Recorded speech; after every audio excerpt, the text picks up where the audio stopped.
سورہ آل عمران کی آیت 130 میں ارشاد فرمایا یا ایھا الذین آمنوا لا تأکلوا الربا اضعافا مضاعفہ، اے ایمان والو دگنا در دگنا سود نہ کھاؤ، واتقوا اللہ لعلکم تفلحون،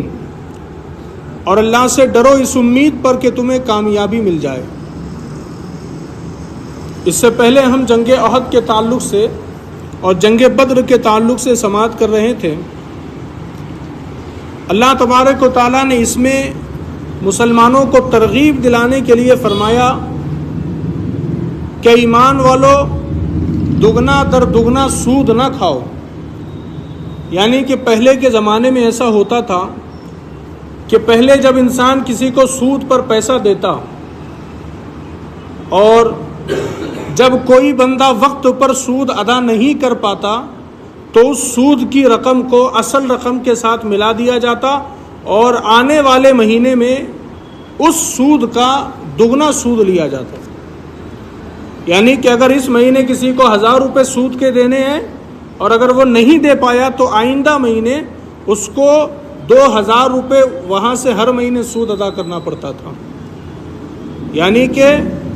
دگنا در دگنا سود ان سے لیا جاتا تھا۔ تو اللہ رب العزت نے اس آیت مبارکہ میں سود سے منع کیا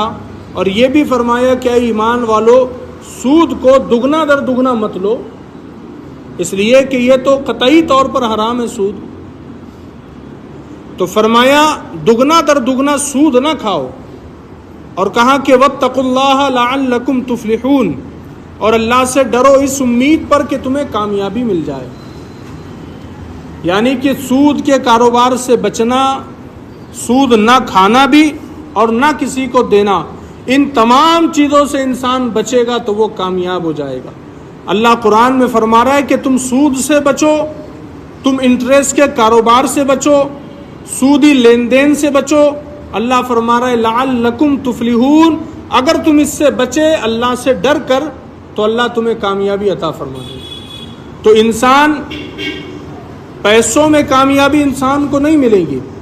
کہ بھئی ہمارا بزنس ہے 10 لاکھ روپے کا تو چلو ہم 1 کروڑ کا سود کا پیسہ لے لیتے ہیں تو ہم کامیاب ہو جائیں گے، نہیں۔ اللہ فرما رہا ہے کہ تم سود سے بچو تو اللہ تم کو کامیاب کر دے گا۔ سود سے بچنے میں کامیابی ہے، سود لینے میں کامیابی نہیں۔ بلکہ حضرت جابر بن عبداللہ رضی اللہ تعالیٰ عنہ سے روایت ہے کہ ہمارے نبی علیہ الصلاۃ والتسلیم ارشاد فرماتے ہیں کہ سود لینے والا، سود کھانے والا اور سود پر گواہی دینے والا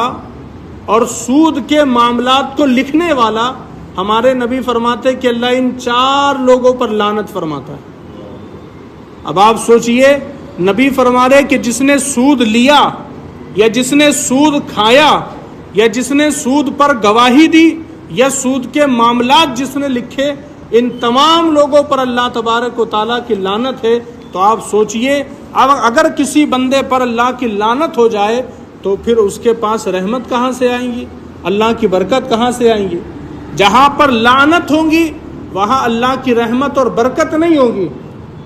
تو اس کے لیے ہمیں اللہ کی لعنت سے بچنا ہے تو سود سے بھی بچنا ہوگا۔ یقیناً ہم میں سے کوئی سود کا کاروبار نہیں کرتا ہوگا، لیکن ہمارے جان پہچان میں کوئی ہوگا، ہمارے رشتہ دار میں کوئی ہوگا، تو ہماری یہ ذمہ داری ہے کہ ہم اس کو سود کے کاروبار سے دور رکھنے کی کوشش کریں۔ بلکہ اور وعید اللہ تبارک و تعالیٰ کے رسول علیہ السلام نے سود کے تعلق سے بیان فرمائی ہے۔ حضرت عبداللہ بن مسعود کی روایت ہے کہ ہمارے نبی ارشاد فرماتے، آپ فرماتے کہ سود کا گناہ 73 درجے ہے،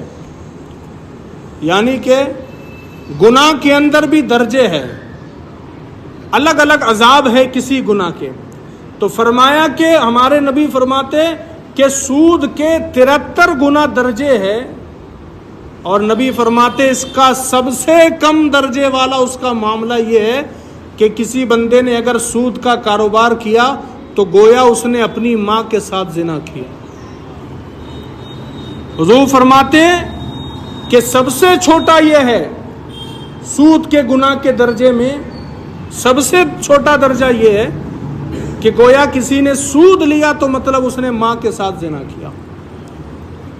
بلکہ ایک اور حدیث مبارک حضرت انس بن مالک سے ہمارے نبی علیہ الصلاۃ والتسلیم ارشاد فرماتے ہیں کہ ہمارے نبی نے فرمایا کہ کسی بندے کو اگر سود کا 1 درہم ملا، 1 پیسہ بھی اگر سود کا ملا، تو 36 مرتبہ زنا کرنے سے زیادہ برا سود کا 1 پیسہ ہے۔ یعنی گناہ تو بہت بڑا عذاب ہے،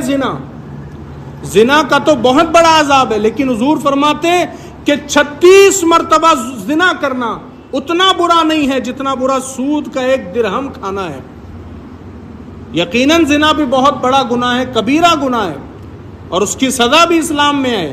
لیکن سود کے تعلق سے آپ سوچئے کہ نبی فرما رہے 36 مرتبہ زنا کرنے پر انسان کو جتنا عذاب دیا جائے گا نا، اس سے زیادہ عذاب بندے کو سود کا 1 پیسہ کھانے پر دینا پڑے گا، اس کو عذاب بھگتنا پڑے گا۔ تو آپ سوچئے کہ آخر یہ کتنا بڑا گناہ ہے سود کا۔ اور ایک اور حدیث مبارکہ ہے، ہمارے نبی علیہ السلام جب معراج کی رات تشریف لے گئے نا، تو آپ نے جہنم میں کچھ لوگوں کو دیکھا جن کے پیٹ گھڑوں کی طرح تھے۔ جس طرح کمرے بڑے بڑے ہوتے ہیں تو ان کے پیٹ اتنے بڑے بڑے تھے، اور ان پیٹوں کے اندر بڑے بڑے سانپ بیٹھے ہوئے تھے۔ کیسی حالت رہی ہوگی؟ تو ہمارے نبی علیہ السلام نے حضرت جبریل علیہ السلام سے پوچھا کہ جبریل بتاؤ آخر یہ کون لوگ ہیں جن کے پیٹ گھروں کی طرح ہے اور ان کے پیٹ میں بڑے بڑے سانپ موجود ہیں، آخر ان کا گناہ کیا ہے جو ان کو یہ عذاب دیا جا رہا ہے؟ حضرت جبریل علیہ السلام عرض کرتے یا رسول اللہ، ان کا گناہ یہ ہے کہ یہ سود کا کاروبار کیا کرتے تھے، یہ سود کھایا کرتے تھے۔ آج بڑا آسان ہو گیا دنیا کے اندر سود کے کاروبار کو لے کر، ہمارے کئی مسلمان بلکہ نمازی تک لوگ جو نمازی ہے لیکن وہ بھی سود کا کاروبار کرتے ہوئے نظر آتے ہیں، سود کے معاملات میں لین دین کرتے ہوئے نظر آتے ہیں۔ تو یاد رکھیے گا، ایک تو سود لینا دینا یہ تمام چیزیں اسلام میں حرام ہیں، اور دوسرا کہ انسان کو اس کا دنیا میں بھی فائدہ نہیں ملتا، انسان کو سود کے لین دین پر دنیا میں بھی فائدہ نہیں ملتا۔ اگر کسی بندے نے ایک بار کسی سے سود سے پیسے لے لیے نا، آپ اس کے پاس جا کر کے پوچھئے گا کیا حال ہے، وہ بتائے گا کہ ہم نے 1 مرتبہ سود کا پیسہ لیا تھا، لیکن اب اگر ہم نے 1 لاکھ روپے پر سود لیا تھا تو آج وہ ہمارا سود کا پیسہ 50 لاکھ ہو گیا،